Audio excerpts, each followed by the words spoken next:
Prodi Psikologi Universitas Muhammadiyah Bandung, yang pada hari ini sedang memenuhi salah satu tugas mata kuliah Al-Quran dan Ilmu Jiwa. Nah, pada hari ini saya akan menjelaskan materi tentang pribadi yang sehat. Nah, teman-teman, sebelum kita memasuki pada materi pribadi yang sehat, maka dari itu kita sebagai manusia harus memiliki kehidupan pribadi yang sehat dari usia dini, remaja, dewasa hingga lansia. Itu sangat perlu sekali supaya kita bisa membekali pribadi yang sehat itu untuk anak-anak dan cucu kita nanti. Mari kita lanjutkan saja pada sesi materi. Nah, teman-teman, pribadi yang sehat itu adalah suatu individu yang memfungsikan pada unsur pikiran, kepercayaan, tingkah laku, serta terhadap Tuhannya. Pada pribadi yang sehat ini, kita tidak hanya untuk mengenali pribadi yang sehat kepada diri sendiri, tapi juga kita harus mengenali pribadi yang sehat terhadap orang lain, lingkungan, dan Tuhannya. Nah, bahwa dapat kita pahami bahwa pribadi yang sehat itu memiliki dua pendekatan, teman-teman. Nah, yang pertama itu ada pendekatan berdasarkan konseling, yang artinya kita harus memiliki kehidupan pribadi yang sehat berdasarkan konseling, yaitu memiliki perilaku seseorang yang memiliki keseimbangan antara pikiran, perasaan, dan perilakunya terhadap Tuhannya dalam rangka mewujudkan individu yang mampu menyesuaikan diri dengan Tuhannya maupun dengan orang lain, dengan diri sendiri, dengan lingkungan, demi menuju kebahagiaan dunia dan akhirat. Nah, teman-teman, pada kehidupan pribadi yang sehat berdasarkan konseling ini kita harus menerapkannya, karena pribadi yang sehat menurut konseling ini sangatlah kita terapi, bahwa pada dasarnya pribadi yang sehat menurut konseling ini kita harus memberikan sesuatu hal yang sangat baik untuk masa depan kita nanti, karena kehidupan pribadi yang sehat berdasarkan konseling ini kita harus memiliki yang pertama itu pikiran yang positif dalam menanggapi sesuatu yang ada pada diri kita nanti atau sesuatu yang ada pada lingkungan sekitar. Nah, yang kedua pada perasaan. Nah, kita harus menerapkan pola pribadi yang sehat berdasarkan konseling. Nah, pada perasaan ini kita harus mengontrol diri kita pada saat berada di lingkungan yang sangat ramai, yang artinya kita harus menjaga perasaan kita dari perilaku sifat yang buruk. Nah, maka dari itu pada pendekatan konseling seperti itu. Yang kedua berdasarkan pendekatan pendidikan. Nah, pada pendekatan pendidikan Islam kita harus memiliki tujuan, yaitu memiliki sikap individu terhadap orang lain, yang artinya kita harus memiliki kehidupan pendidikan pribadi yang sehat secara jasmani dan rohani. Nah, pada kehidupan pribadi yang sehat secara pendidikan Islam ini kita akan mencapai kesejahteraan kehidupan yang lebih baik, ya baik di dunia maupun di akhirat.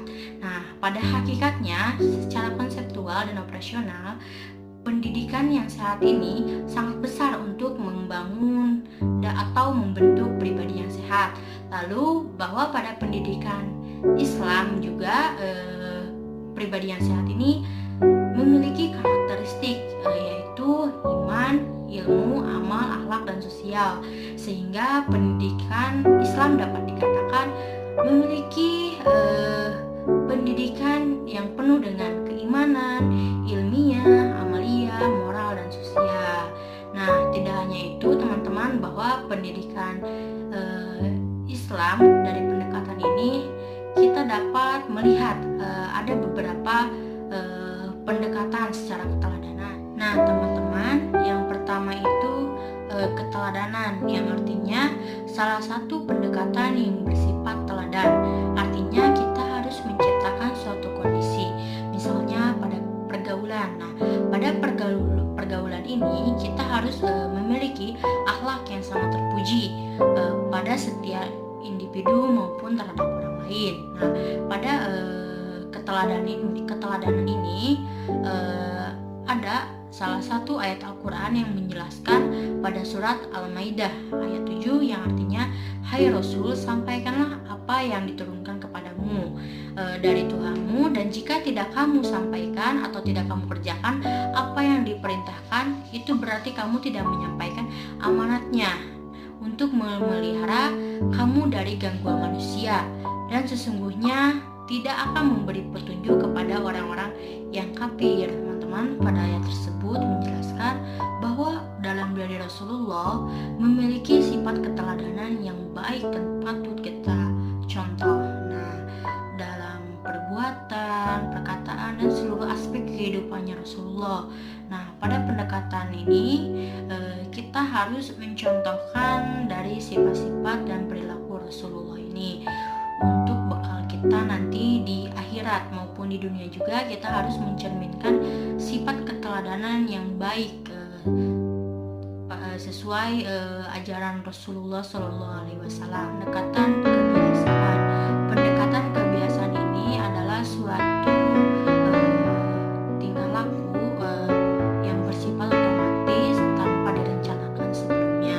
Nah, perilaku ini begitu saja tanpa kita pikirkan, misalnya terkait pada pembiasaan dalam pendidikan Islam juga. Contohnya ketika kita ingin membangun suatu kepribadian yang sehat pada individu kita sendiri, yang artinya itu kita melakukan pembiasaan atau hal yang tanpa direncanakan secara perilaku.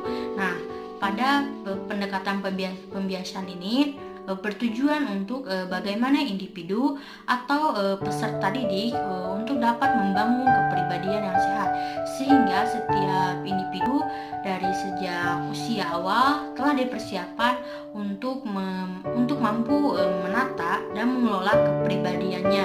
Tentu pada hal pembiasaan ini kita harus memiliki sifat yang positif atau perilaku yang baik dan terpuji. Nah, maka dari itu pada pendekatan pembiasaan ini kita harus memiliki suatu hal yang harus kita pikirkan ke depannya pada perencanaannya, pada pendekatan pengalaman.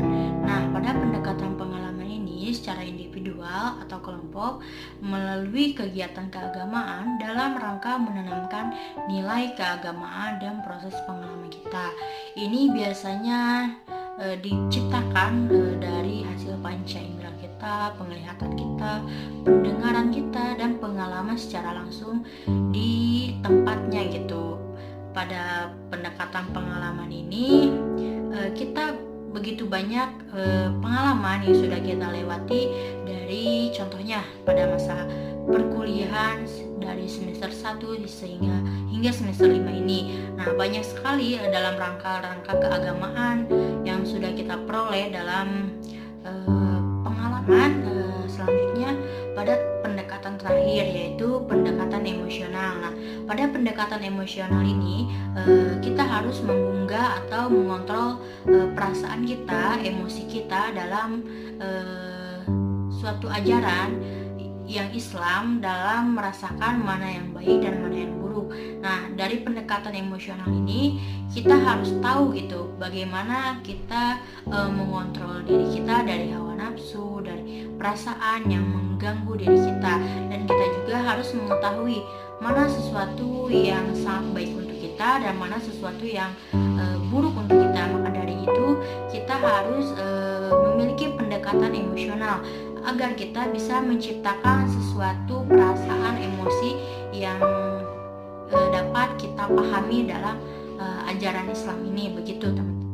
Baik teman-teman, pada hari ini kita sudah mendengarkan materi apa itu pribadi yang sehat berdasarkan konseling, berdasarkan pendidikan Islam, berdasarkan keteladanan pengalaman, lalu pada pendekatan emosional. Nah, maka dari itu pada prinsip yang sudah kalian dengarkan pada pendekatan yang di atas tadi sudah diterapkan oleh Rasulullah SAW dalam bentuk ucapan ucapan dan perbuatan, sehingga pada ketetapannya di setiap persoalan dalam kehidupan sehari-hari, pendidikan Islam yang berlandaskan Al-Quran dan Sunnah yang berisi tentang muatan iman, amal, ilmiah, dan akhlak dan sosial.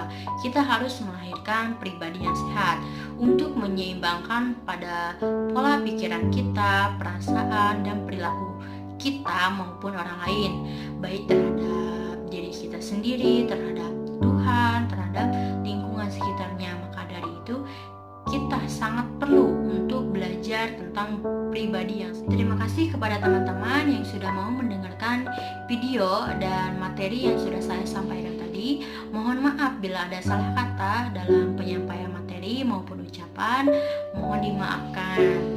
Terima kasih. Wassalamualaikum warahmatullahi wabarakatuh.